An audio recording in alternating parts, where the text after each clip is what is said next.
there, it's Kevin from RogueDeckbuilder.com here with December's episode of the Rogue Market. Doing a new video series I'm going to call Rogue Deck of the Month. Hey Rogue Deckbuilder fans, my name is Wedge and I'm from the Mana Source. Man, please, your deck is not good. Stop playing it, my advice. Just another day in the life of a Rogue Deckbuilder. Alright, the deck that I chose to play at my first Pro Tour is Naya Aggro, which is red, white, green aggro. Kevin bashing in there with the Satyr Wayfinder, and it looks like he's got an Ancient Silverback, which I would imagine that's going to be the creature that he plays this turn. Yeah. Oh wait, no, he chooses to play a Willforged Golem instead. Well, he would have had the one open.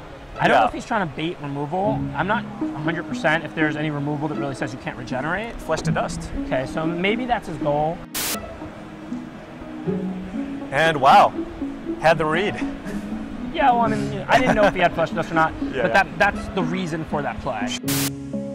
This evening on 15 Questions, we're going to sit down and have some fun conversation questions with Kevin Crimin from RogueDeckbuilder.com, also owner of Gone Rogue Games in Utah. And we are going to have some fun. But Kevin, first thing I want to ask is, how are you doing today, man? Doing well. Beautiful day outside. Got some fishing in yesterday. Nice. Life is good. That's right. You're an avid fisher, right? Yeah, I try to be. Well, I mean, we all try to do things, right? So, as you know the format, we have 15 questions. But before we start with the 15 questions, I kind of wanted to talk about some of your old experiences, maybe dig up some probably sore wounds that you may not want to talk about, right? But you know, I was scouring the internet and kind of just doing some due diligence, and I came across some footage of you and talking about and watching your the Pro Tour coverage that Gathering Magic did with you. I don't know if all of your viewers know or any of my viewers know, but you played in Pro Tour Dragon's Maze back in 2013. You know, so if you wouldn't mind, I'd love to hear some like takeaways. You know, what is this now? 5 years later, like thinking back about your Pro Tour experience. What did you? What are your takeaways from that? Oh, it was a fun experience for sure. I don't know how it might have changed since then. We've grown quite a bit as a Magic community since I went to. I mean, Dragon's Maze has been years ago. So, but it was a fun experience. At the time, I think I just started the gig with Gathering Magic, and they were graciously good enough to actually put me up in a hotel and kind of hang out with them while I was there. So that was fun. Actually roomed with, I can't remember his name now. He had a channel at the time. Oh, Jack the Mind Sculptor was there. So it was fun. Room with Jack and Rich, and it was a very fun experience for sure. A big eye opener for, you know, being prepared to play in a large tournament. I think that was the big takeaway. Is I probably should have done more preparation. So and you day two'd also, right? Yes, I did. Barely. Wait, 4-4. Okay. So okay. Or 4. Yeah, I think that whatever. Yeah, 4-4. Yeah. Yep. I mean, that's got to be fun. I mean, like just the experience. I mean, that's one of the things I'm trying to do, right? But I imagine the experience was probably surreal at the time. I'm sure, right? Yeah, it was really good. I mean, I think I'm more invested in Magic now than I was then. I mean, I kind of feel guilty for winning the Pro Tour qualifier because I think a lot of people wanted it more than me. In fact, there was a little bit of I think it was like 2 boxes was on the line for second place. So first place got the plane ticket and two boxes for second place. And I think a little bit of me just wanted the 2 boxes because I wasn't even like sure if I was going to go to the Pro Tour because I just moved and I didn't know if I could, you know, even squeak out a week to go there. So wow. Felt kind of bad for that, but it was a good experience. I think one of the things that pushed me over the edge is the people that I beat in the top 8 wanted it so bad that it was kind of like an in your face to them because I didn't like the group at the time in Salt Lake.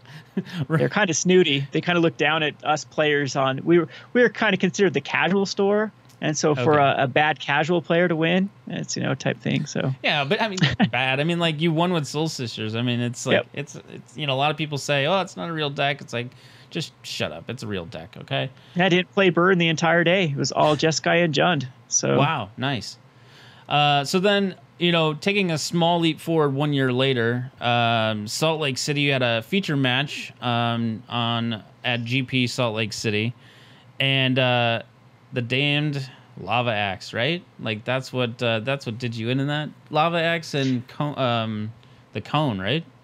I was starting to go behind on that feature match for sure. I think my opponent's deck was far superior to. I'm happy for being able to finish. I think I finished 5-3 at that GP. Maybe I can't remember what I finished, but that was a format that was dominated by how many Cone of Flames and Triplicate Spirits you had. The one good thing, if you pull up that coverage where what I love to reference to is the commentators like, why is Kevin doing this? This is such a bad play. And the other one's like, well, maybe he's playing around this card. And lo and behold, I was, because I don't know if I caught a glimpse of my opponent's deck or whatnot. I'm like, if I get blown out, I can't remember what the scenario was though. And I was holding up a removal spell for something that only the spell could kill or something. I can't remember what it was, but I was getting a lot of heat from one of the commentators. And then lo and behold, yeah. Hit. Yeah. What's his I can't remember his name now. He's also he was on Channel Fire. Did the Channel Fireball coverage. But anyways, like he defended you. He's like, oh, maybe he's waiting for this. And I saw that. I was like, yeah, he's totally waiting for that. And there, lo and behold, it happened. So I was like, but yeah, it was actually fun to watch. I watched it again because I was like, man, it's been a while since I've seen the footage. And doing a feature match, which I have not had the pleasure to do yet. Was it nerve-wracking for you, or did it even phase you? Not really. Again, I think that's kind of, a lot of people take Magic a lot more serious than I do. I've always been very extroverted too, so did a lot of debate and public speaking earlier in my life, so it's not, a lot of those situations I don't get very nervous with. So gotcha. Yeah. So let's go ahead and let's jump into the questions. We'll have some fun with this.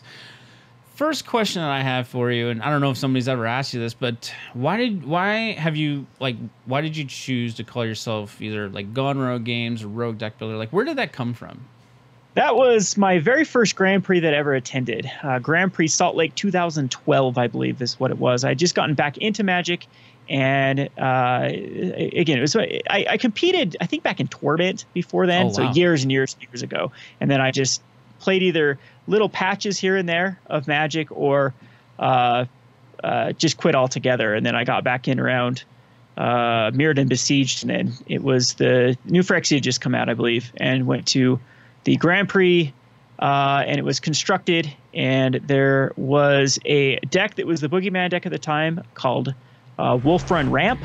It was a kind of a relic of the old Valakut strategy that existed before. Instead of Valakuts, they ran Inkmoth Nexus and Wolf Run and Keswick Wolf Run to be the finisher to tutor up with Primeval Titan, and it was considered the best deck at the time. So I built an anti-deck that tried to cheat out a Hero of Bladehold as quickly as turn number 2 with the card Chancellor of the Tangle being able to throw 2 dorks out turn 1. So either Birds of Paradise or an Avacyn's Pilgrim.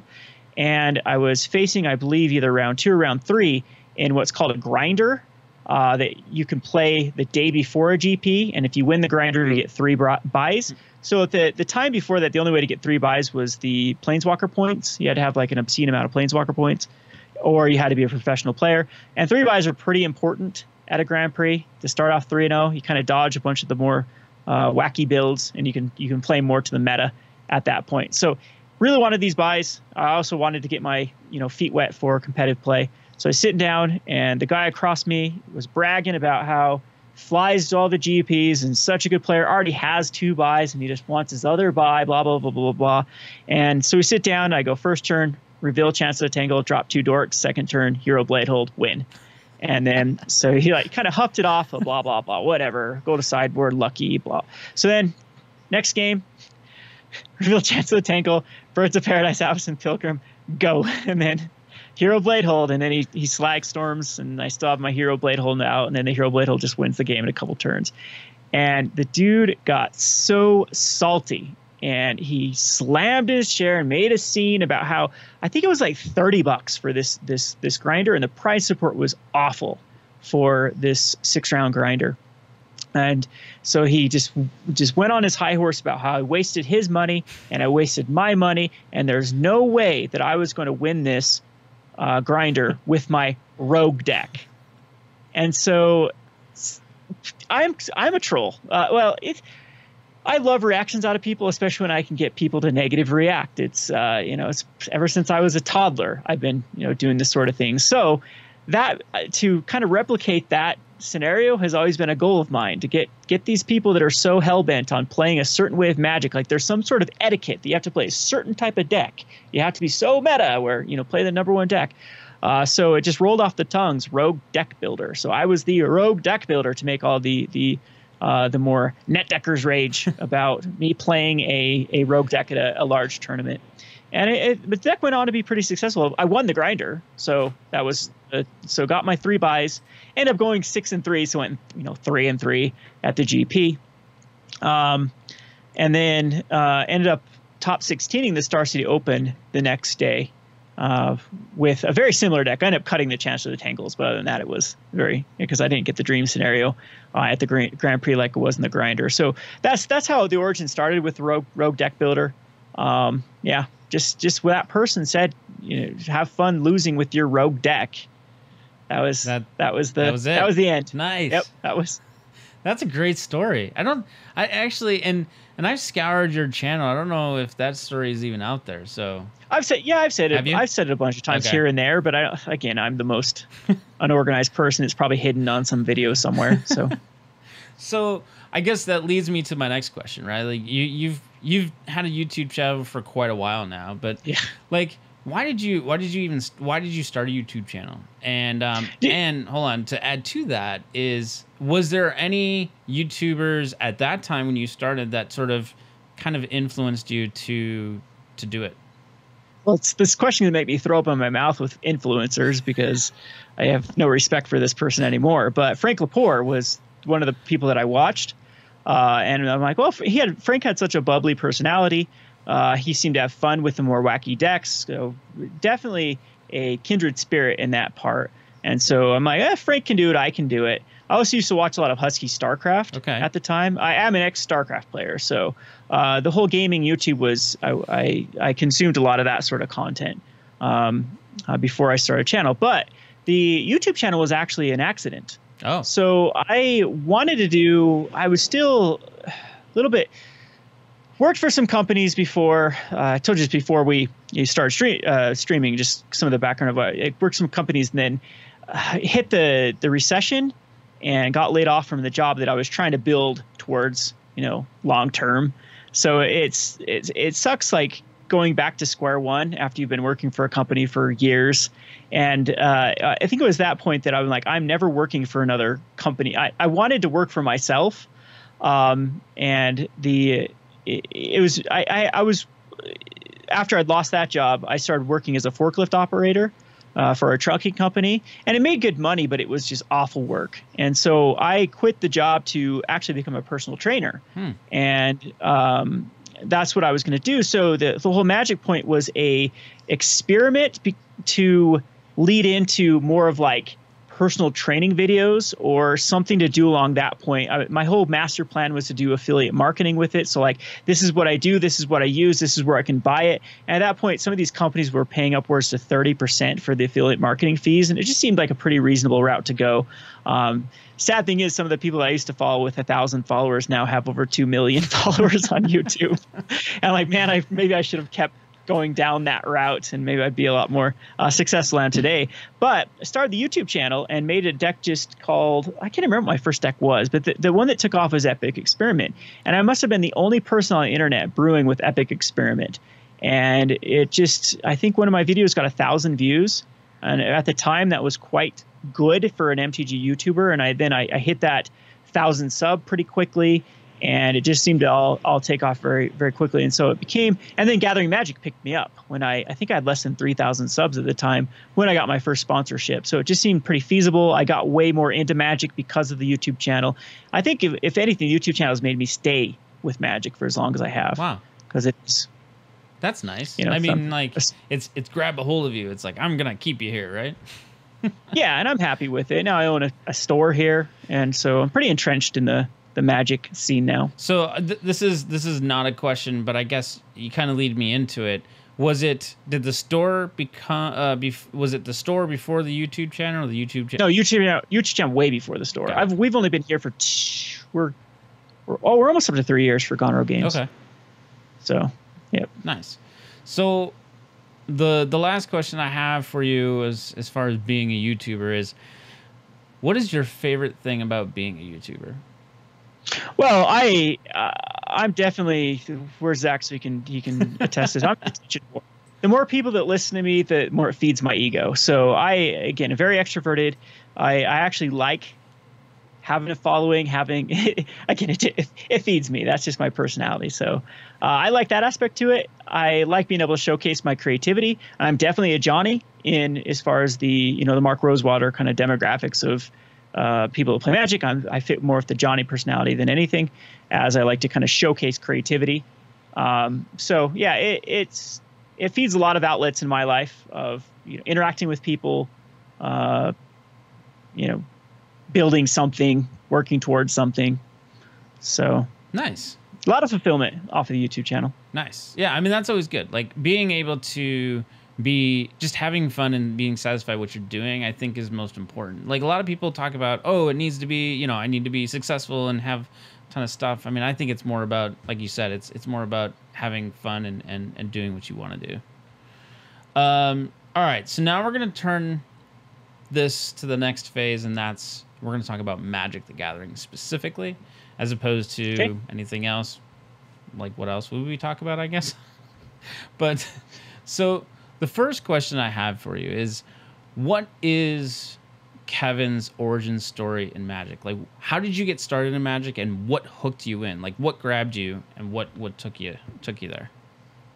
5th grade, my friend came with a deck of cards and said, play. And we were big into fantasy at that point. Played a lot of Final Fantasy and Dragon Warrior were my favorite games on the old Nintendo. So kind of that whole role-playing aspect, fantasy aspect, sucked me into Magic. And we started playing at lunch when we were in middle school, and then in high school, same thing. So it was a social game at first, just something to do with my friends. I don't think that Magic was just a game at that point. It wasn't the game that it is now with me. It's like, of course, the thing I spend the most time on. But it kept, throughout my childhood, also kept something to do on Sunday. I've said this before. I was raised as a Mormon, and my parents were pretty strict. And they are Mormons tend to keep the Sabbath day holy as a priority. So don't go out and do things. Don't go shopping. Don't go. You're just supposed to stick around the house with family. But my parents would go to bed at or go take a Sunday nap at 5 o'clock. And if we turned on the TV and tried to play video games, it'd wake them up and we'd get in trouble. But if we went down to my brother's room and played Magic and were quiet, we could get away with it. So Sundays became Magic. And then throughout my childhood that we just collected and played and whatnot. And then I took a break with it. I got back in, like I said, around Torment. And then after the original Ravnica, played for a little bit there, and then quit until Mirrodin Besieged. So nice. Yeah. So wow. So you've pretty much started from the beginning of Magic then, right? Yeah. Revised was the set that was out, and funny story about that is I opened up a Tundra, my very first booster pack, and I was salty. I was pissed about opening up a land as my rare when my friend got this cool pirate, the veteran bodyguard, and it was so much better than this stupid land. And who cares about it? Of course I was in 5th grade, so that I wish I still had a lot of those old cards that I possessed at one point. Didn't trade Tundras away for pirates, or use them as what is it, in the bicycle, right? Like when you used to put baseball cards in the bicycle to flap to make a noise. Well, we used to eat lion's eye diamonds. Oh, Jesus. So there was, well, even when we played, there was no use for them. Like when it came out in Mirage, no one at that point had even found a use for it because Dredge didn't exist. A lot of these artifacts were or like Belcher. There were just, if there were decks, they were already requiring like Power 9 type stuff. So this shows how scarce these cards are. Like Power 9 was out of the question even when I started playing in Revised. They were already hundreds of dollars of cards at that point. So, but you were stockpiling null chambers at that time, right? Yeah. Oh, okay. Let's move on. So, talk about, so you've been playing Magic for quite a long time. So like back in the day, or just what you can remember, like what was your favorite decks to play? Like what were your favorite colors or favorite cards? Like what was your sort of go-to back then? That's evolved for sure over time. I think I started off, I had a love for Dark Ritual when I first started playing. So Dark Ritual Hypnotic Spectre was my favorite thing in the world to do. Hymn to Torak was a huge card I liked back then. My friends used to play a lot of Elves and Slivers, so I was kind of the destroy what you're doing type of person.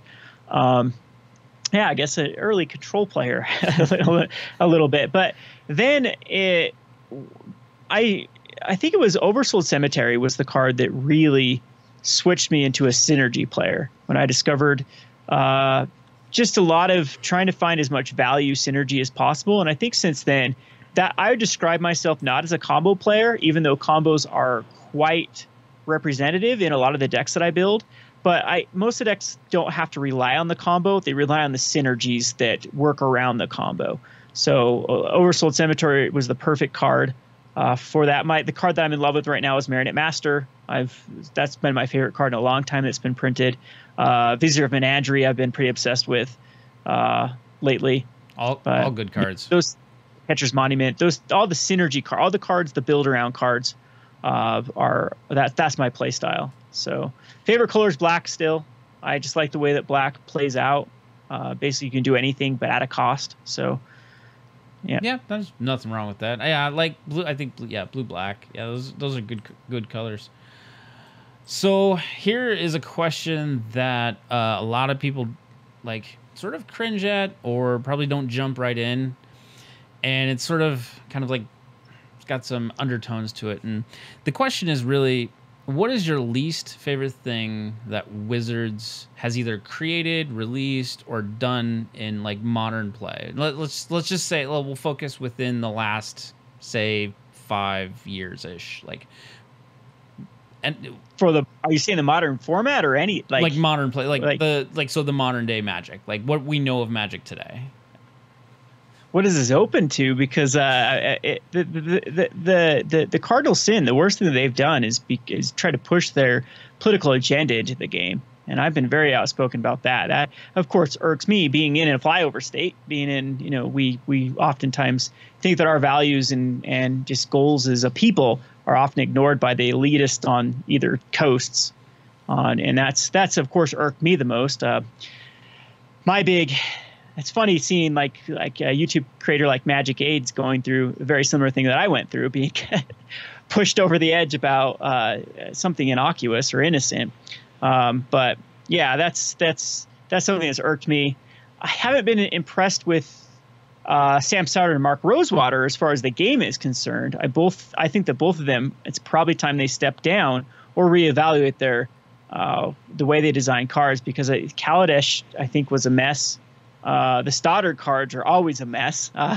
People talk about how bad Mark Rosewater is, but I think Sam Stoddard is much worse than Rosewater when creating imbalances of cards and just not really think of the ramifications of designing these sort of cards. So I don't know. I'm very critical. I could go on and on about things I don't like about Wizards. It's the game is still very good though. So as far as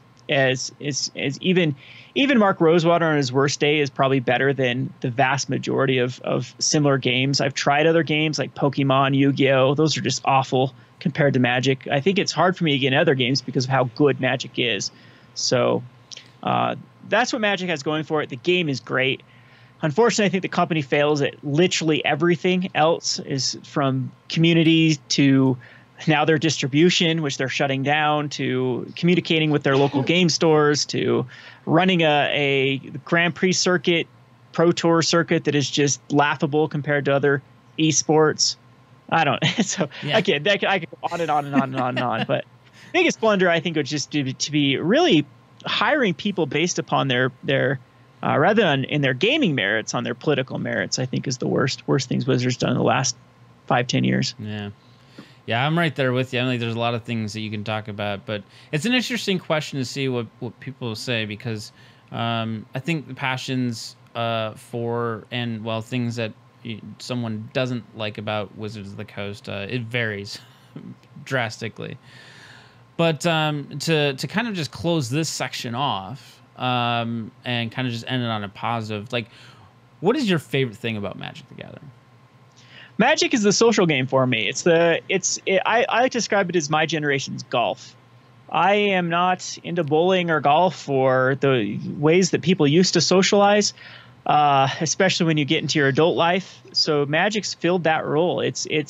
I came from a pretty dark place too before I got back into Magic. I've said this many times throughout my YouTube channel. I came from a terrible relationship where it was pushed to the brink, where I was financially destitute, emotionally destitute. My friends and family were kind of tired of this situation because if anyone's ever been through a very toxic relationship or had a toxic relationship partner, they might understand exactly the isolation that occurs, where you don't feel like you have a support system or even a social. I had no social life. So Magic was a way for me to get instant friends. And it seems if even I like move or go to a new place, I have instant camaraderie to play around a game. And so that's by far the best part. Magic is not my favorite game. I would think that I still would say that Dota 2 is my favorite game, like the game that I enjoy playing the most. But I by far like Magic more than Dota as a whole. So nice. Okay, so this is the part of the questions that a lot of people don't like, because they can only say yes or no yes or no answers. All right. So bring it on. This might be a challenge. I know this was a challenge for my last guest. So let's see if we can do this. All right, you ready? Yep. All right. Question 1: will Magic the Gathering last another 25 years? Yes. Will the reserved list get printed again? No. Do you like Planeswalkers in the game of Magic? Yes. Do more cards need to be unbanned in the game? No. Will Hasbro sell Wizards of the Coast? Yes. Wow, that was like the fastest Fast Five I've had so far. So is there on the answers that you gave, are there any things you want to unpack from those? Like, is there anything you would like to expand on? As far as I'm in the category of more bans. I'd ban so many cards if I was in charge. Cards that are poorly designed, they'd all get axed. They'd get axed so quickly that are not working as intended, like Ad Nauseum. Cards like Approach the Second Sun that create, in my opinion, like terrible environments. I'd be the ban happy person. I come from games like Warcraft 3, StarCraft, World of Warcraft, Dota, where when things start to get out of control, they get nerfed. And so in Magic, it's very frustrating when something just like Kaladesh, oh God, that set has just plagued us forever. Yeah, I'm glad it's getting rotating soon. That's for sure. Okay, so we're on to our last 2 questions, so hang in there with me.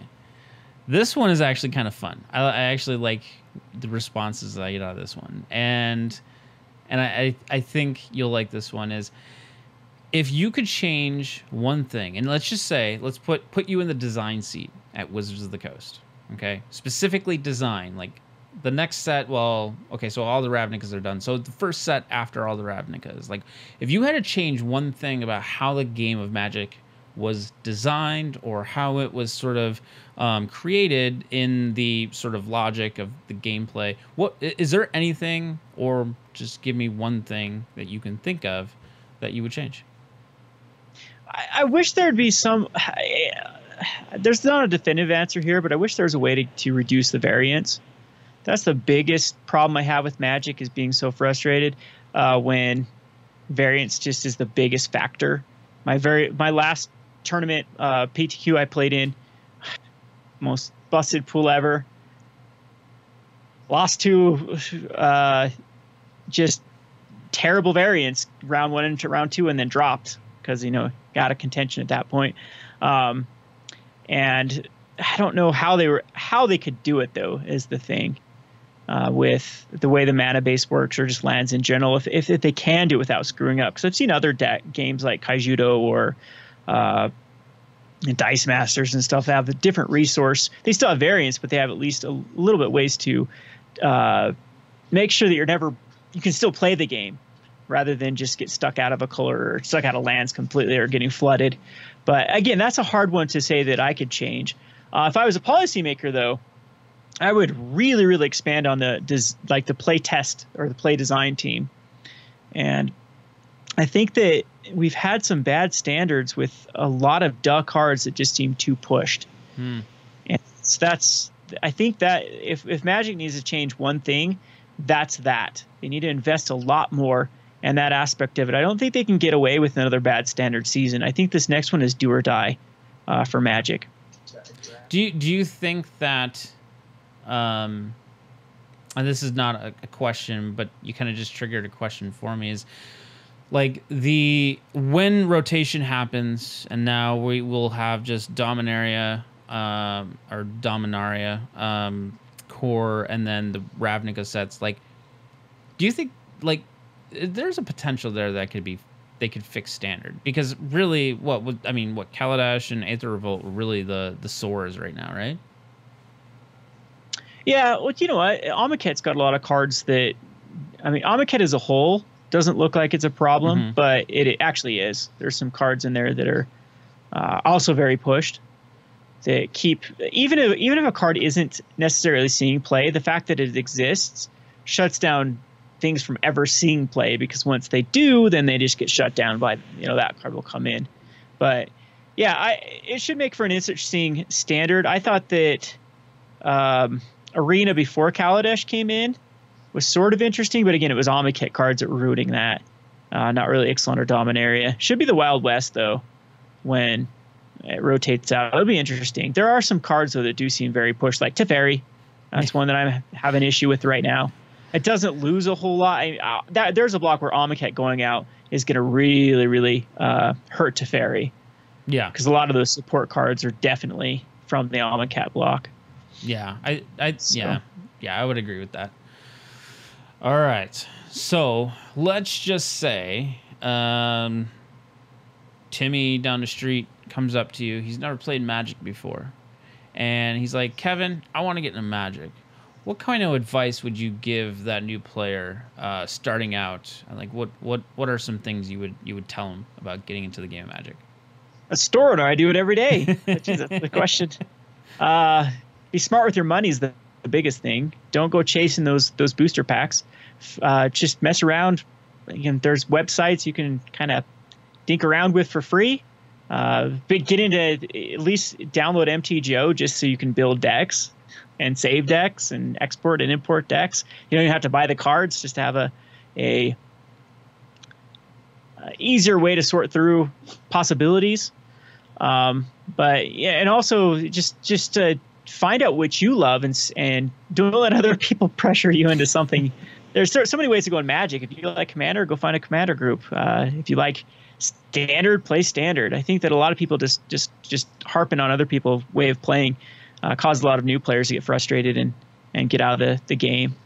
But it took me a while, even with game stores. If you live in a larger area, don't be afraid to shop around. I think that I found the store that I end up going to in Salt Lake called Epic Puzzling. It no longer exists, but I think I went to 2 or 3 stores before I found Epic, and then it was definitely the store for me. So find a play.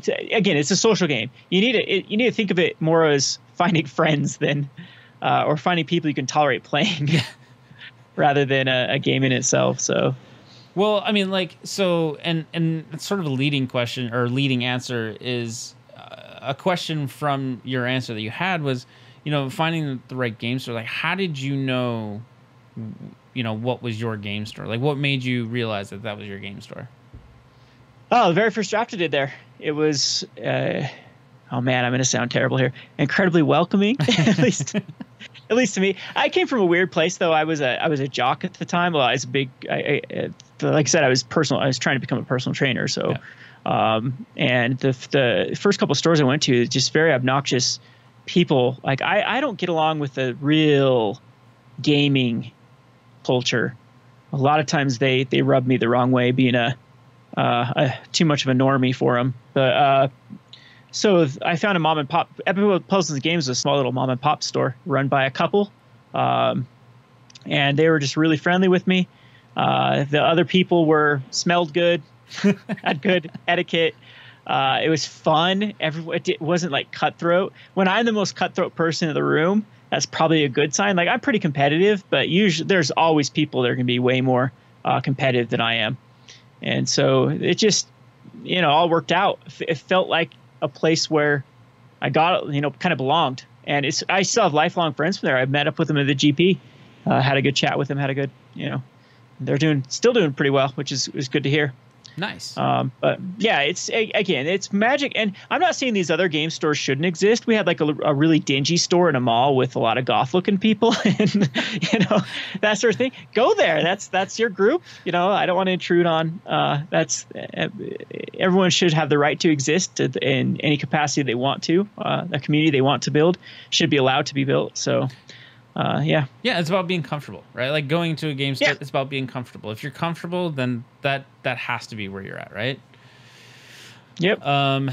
So to close us off, I just have a few things, first off, what's next for Rogue Deckbuilder? Like what do you got coming up next in your what can people look forward to?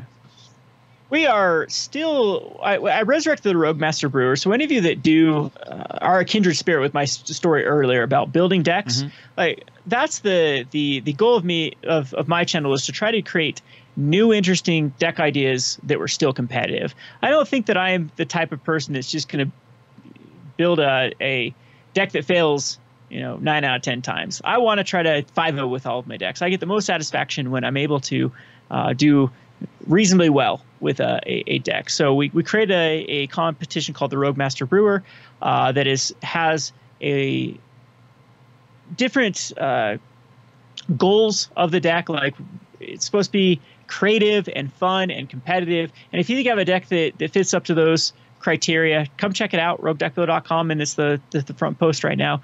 Submit a deck, and Cardsphere, good friends of the channel, are actually ponying up the prize support this time. So there's going to be $75 for first place and $25 for second place in store credit. So anything you want to buy from my store, we will ship it off to you. Nice. So highly encourage you to go check that out. The other things I'm going to try to up my game. Got some new ideas of some videos that I want to try. I don't think anyone's doing like gameplay mixed with deck. Like my idea is to talk about cards and in the deck while subtly showing gameplay rather than either all in on a deck tech like something like Strictly Better does, where it's just a deck tech, no gameplay, or all in on a deck tech sort of, but mostly gameplay. I don't know. I'm going to try to do a hybrid of the two and see how well that goes, but still business as usual. Summers are kind of slow for me because the outdoors is just always calling my name, and then I get distracted, and then I forget that I have a YouTube channel or a store. Yeah, so. I hear you. Any chances, bonus question, any chances we see you playing in GPs again? I don't know. I didn't even play at GP Vegas, so I think that I probably should. A little bit when I used to play, I've only played in 3 PTQs, like when they were before. I've played in 1 PPTQ in my entire exist. Like that's when I got out of competitive Magic, is when they switched over to that. Because it's always in Denver, the PTQ, and that's just a massive drive, or the RPTQ or whatever they call it, for someone like me to try to attend those. So. But when I used to do a PTQs, I top 8'd 2 out of the 3 PTQs I ever went to, and won 1 of them. So top 16 the other one. So I know that I have the competitive skill to get there to another pro tour. But to me, it's just I just don't like competitive Magic. I think at first, even like I said, the pro tour was kind of a happy accident. I happened to be there when there was a PTQ at my local game store with a deck in that format and store credit to enter the event. If none of those scenarios would have been there, if all if all would have fallen into place, I would have never made a pro tour. So that's usually why I don't play in GPs and bigger tournaments, is because the stars don't align. And then it's like, I don't want to go to Sacramento for a right a GP, or Dallas, or I mean all the ones that are even within reasonable flying distance. I'm like, I'd rather, if I'm going to take a 3-day weekend, I'd rather go, find some remote lake somewhere and camping rather than, go be around a bunch of stinky nerds. So I don't know. We'll see. We'll see if I get it. With me, it all just depends on the mood.